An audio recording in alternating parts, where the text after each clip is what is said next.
किस प्रकार से हम घर में करी गई पूजा, सात्विक पूजा और मंत्रों के जाप का पूर्ण फल कैसे प्राप्त करें। जब भी हम पूजा पाठ शुरू आदि करते हैं तो उसमें कई प्रकार के नियम होते हैं, कई प्रकार के संकल्प जो होते हैं लिए जाते हैं और कई प्रकार के जो होते हैं उस शक्ति से जुड़े भोगों को दिया जाता है। और भी कई तरीके होते हैं जिनके बारे में आज की इस वीडियो में मैं आप सभी को बताऊंगा। उन्हीं सभी नियमों को यदि आप अपने जीवन में उतारते हैं तो मेरा कहना है आपको आपके पूजा के मंत्रों के जो है पूर्ण फल प्राप्त होंगे। ये उससे पहले कुछ चीज़ें हैं जो जानने महत्वपूर्ण है, जैसे कि कोई भी व्यक्ति मंत्र जाप आदि शुरू करता है तो वो शुरुआत में जो है कई चीज़ें अपने अंदर विचार लेता है कि मैं इतने मंत्र जाप कर लूँगा और इतनी मालाएं जाप कर लूँगा। लेकिन इस प्रकार की विचारधाराएं आप छोड़ दें और अपने शुरुआती समय में 1 माला से 7 माला से 21 माला तक पहुँचाएँ। इस प्रकार से आप जो है मंत्र का जाप करेंगे, तब आपको जो है उस मंत्र के विचित्र प्रकार के जो होते हैं अनुभव आपको प्राप्त होते हैं अपने जीवन में। दूसरी चीज, जो भी शक्ति का आप जो है ध्यान आदि मंत्र जाप पूजा पाठ करते हैं उसका आसन जरूर लगाएं और उस आसन को जागृत जरूर करें। उसके बाद जो है आसन जागृति में ऐसा होता है स्वयं शक्ति आके आपके आसन में विराजमान होती है और उस आसन में जब आप जाप माला ध्यान आदि पूजा पाठ करते हैं उस आसन के साथ, तो उसका फल आपको 3-4-100 गुना आदि ज़्यादा जो होता है मिलता है, प्राप्त होता है। दूसरी जो चीज़ है वो ये चीज़ है कि आपने संकल्प जरूर लेना है मंत्र जाप या पूजा शुरू करने से पहले। जैसे पूजा जो होती है कितने दिन की कर रहे हो आप, 7 दिन की साधना है तो 7 दिन का आप संकल्प लेंगे। और संकल्प किस प्रकार लिया जाता है मैं आपको एक छोटा सा उपाय बताता हूँ। थोड़े अशत के दाने रख लेने हैं, एक कटोरी ले लेनी है तांबे की या पीतल की, जिस भी प्रकार की आपके पास कटोरी हो, छोटी कटोरी ले लेना। उसमें जो है थोड़े अशत के चावल और एक सिक्का या 11 रुपए का आप संकल्प ले सकते हैं और उस शक्ति से वचन लेके आप उस संकल्प को लीजिए। तो उस प्रकार से यदि आप कोई भी मंत्र जाप आदि पूजा पाठ शुरू करेंगे तो उसका आपको जो है पूर्ण फल प्राप्त होगा, चाहे जितने दिन का आप मंत्र जाप का संकल्प ले रहे हैं। ठीक है, तो इस प्रकार से संकल्प लेने से आपका जो है पूजा पाठ आदि मंत्रों का आपको पूर्ण फल जो होता है वो प्राप्त होना शुरू हो जाता है। और अगली चीज़ जो है आपने अपने जीवन में उतारनी है कि जब आप उस आसन पे बैठ जाएं, विराजमान हो जाएं, तो उससे पहले अपने माता पिता गुरु देवता इन तीनों का जो है आपने ध्यान करना है। और अब गुरुवे नमः का, ओम गुरुवे नमः का आपने जाप करना है, ओम नमः शिवाय का जाप करना है। उसके पश्चात जो भी आप जिस भी मंत्र का जाप करते हैं उस मंत्र का आपने जो है अपने मंत्र जाप में शुरू कर देना है। इन सभी का आपने अपने जो भी इष्ट का मंत्र का आप जाप करते हैं उससे पहले एक एक माला आपने जाप कर देनी है। ओम गुरुवे नमः का जाप करने से क्या होगा, आपके पूर्व के जो गुरु होंगे उनकी आपके ऊपर दृष्टि पड़ेगी, उनका आशीर्वाद बनेगा। दूसरी चीज़, आप ओम नमः शिवाय का जाप करेंगे तो आपकी ऊर्जा में संतुलन जो होता है बना रहेगा कि ऊपर नीचे वो ऊर्जा का जो है बढ़ाव ढलाव नहीं रहेगा। और तीसरी चीज़, जिस भी इष्ट का आप जाप करेंगे उस मंत्र का, उस इष्ट के मंत्र का जो है आपको पूर्ण फल जो होता है वो प्राप्त होगा। अगली चीज़ आपने करना क्या है, जब भी आप कोई भी साधना आदि शुरू करते हैं तो साधना आदि शुरू करने से पहले आप करेंगे कि अपने घर में जो है गणेश जी की पूजा करेंगे। ठीक है, गणेश जी की पूजा करेंगे। उसके पश्चात आदि आप अपने पितरों का नाम लेंगे, उसके पश्चात अपने कुल देवी देवताओं का नाम लेंगे। उसके बाद ही आप जो है अपने इष्ट का नाम आदि उनके नाम का दीपक आदि जलाएंगे। तो इस तरीके से जो है आपको जो है प्रॉपर गाइडेंस उन शक्तियों की तरफ से मिलती है। और जो वहाँ पे शक्ति एक एकाग्र होती है वो एक सकारात्मक शक्ति होती है और वो आपको आपके पूजा का पूर्ण फल देने में सहयोग करती हैं। इसी प्रकार से आपने स्वच्छता का भी उतना ही ध्यान देना है। स्वच्छता का किस प्रकार से कि अपने घर में 4 दिशाओं में गंगा जल का छिड़काव जरूर करें और प्रतिदिन करें।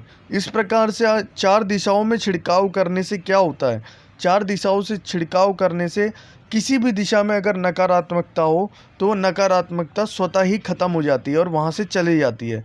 इस प्रकार से वो कहीं पे भी छुप नहीं सकती वो नकारात्मकता। और वो नकारात्मकता करती क्या है, आपके घर में कलेश की भावना पैदा करती है और धन में कर्जे आदि ऐसी चीज़ों को आपके घर में बनाती है या किसी को बीमार करने के लिए कारागृह होती है। तो इस प्रकार से आप करके जो है अपने घर से उस नकारात्मक शक्ति को भी हटा सकते हैं। और वो नकारात्मक शक्ति को हटाने के बाद आप अपने पूजा और मंत्र जाप का पूर्ण फल प्राप्त कर सकते हैं। अगली चीज़ जो आपने अपनी पूजा में करनी है, जब भी आप पूजा करते हैं तो उसके लिए एक समय जो होता है वो निश्चित करना पड़ता है। एक महत्वपूर्ण चीज़ है कि अपने समय को निश्चित करें, जिस समय पे आप अपने देवी देवताओं को अपने घर पे विरासत करते हैं या उनको बुलाते, उनका आवाहन आदि करते हैं। ठीक है, जब भी आप अपने पूजा स्थल में हो, ठीक है, एक समय का जो है बांध लें, एक समय को, जैसे कि 7 बजे का, 6:30 बजे का, इस प्रकार से संध्या काल में जो हो गया या ब्रह्म मुहूर्त का जो हो गया, वो एक समय बांधे आप। और जिस समय पे आप जो है अपने देवी देवताओं को बुलाएंगे, उनकी पूजा पाठ आदि करेंगे, तो इस प्रकार से उनकी शक्ति जो होती है वहाँ पे उसी समय पे आती है जिस समय पे आप बुलाते हैं, और वहीं से जो है उस समय पे उस शक्तियों को याद रहता है। और जैसे कि आप उनको याद रखेंगे उस समय पे, तो वो शक्ति जो है स्वयं भी आपको याद करती हैं। इस प्रकार से जो है शक्ति फिर वहाँ पे विरास होकर आपको सदा ही आपके साथ रहती है और अपना पूर्ण फल देती है। पूजा का कभी भी जो होता है आपने फल प्राप्त करना होता है तो उस शक्ति का आवाहन बहुत महत्वपूर्ण होता है। यदि आप उस शक्ति का आवाहन नहीं लगेंगे, जैसे आप किसी भी पितर का आवाहन लगाते हैं अपने घर में, ठीक है, अगर यदि आप उनके नाम से उनको संबोधित करके, गोत्र से संबोधित करके उनका आवाहन नहीं लगाते, तो पितृ तो कितने प्रकार के, आपके आस पड़ोस के घर वाले पितृ हो गए, वो भी उस पूजा में आ सकते हैं। इस प्रकार से जो है आपको उनका संबोधित करना होता है। जैसे ओम नमो आदेश, श्री गुरुनाथ को आदेश, श्री गुरु ज्ञानी को आदेश, गुरु ध्यानी को आदेश, गुरु बाबा मेरे घर के जो देवता हैं मैं उनका नाम ले रहा हूँ, गौर भैरव को आदेश, अखंडी 9 तालों को आदेश, ब्रह्मा ब्रह्मलोक को आदेश, विष्णु विष्णु लोक को आदेश, गुरु को ज्ञान को आदेश, गुरु को ध्यान को आदेश। इस प्रकार से जो है एक आवाहन लगाने का मेरा पूरा एक मंत्र है, तो वो मैं मंत्र जो है गुप्त रखता हूँ, मैं आपको इधर साझा नहीं कर रहा। तो इसी प्रकार से जो है आप उस शक्ति को जिस भी प्रकार से है, या प्रेम भाव से भी आप उस शक्ति को जो है आवाहन लगा सकते हैं। हे नाथों के नाथ भोलेनाथ, हे कृपालु नाथ, हे दयालु नाथ, मैं आपका अपने घर में आवाहन लगा रहा हूँ। आप अपनी कृपा दृष्टि बनाएं और मेरे ऊपर जो है अपनी छाया रखें। इस प्रकार से जो है आप उनका जो है प्रेम भाव से भी आवाहन लगा सकते हैं, बिना किसी शाबर मंत्र, बिना किसी वैदिक मंत्र और बिना किसी तांत्रिक मंत्र के जो है आप इस प्रकार से भी उस शक्ति का आवाहन लगा सकते हैं। और सबसे बड़ी चीज़, यदि आपका प्रेम है तो वही प्रेम जो है आपकी मंत्र की शक्ति बनती है। और ज़रूरी यही है कि आपका प्रेम होना उस शक्ति के लिए बहुत ज़रूरी होता है। तो यदि आप किसी भी शक्ति को प्रेम से बुलाते हैं तो आपके लिए किसी भी मंत्र और जो है अनुष्ठान करने की ज़रूरत नहीं है, वो प्रेम ही आपके लिए कारीगर बन जाता है वहाँ पे। जब कभी आप मंत्र जाप करते हैं और मंत्र जाप के बाद जो आपने करना है, वो मंत्र की जो माला होगी, जिस माला से आप जाप करते हो उस मंत्र का, उस मंत्र की माला को अपने गले में ज़रूर धारण करनी है 5-10 मिनट के लिए, और उस आसन पे जो है आपने बैठे रहना है कुछ समय तक। उसके पश्चात जो है आप उठें।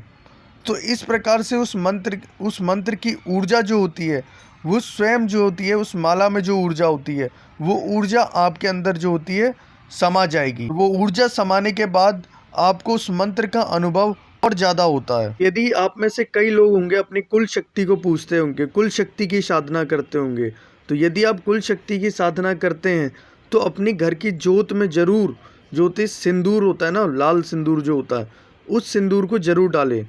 तो इस प्रकार से आपकी कुल शक्ति को, और कुल शक्ति के नाम से डालें, तो शक्ति जो आपकी कुल की होती है वो उससे और अधिक ज़्यादा जो होती है प्रसन्न हो जाती है। वही कुल शक्ति आपको आगे जो होता है आपके इष्ट का, आपके पूर्व जन्म की शक्ति का आभास भी कराती है।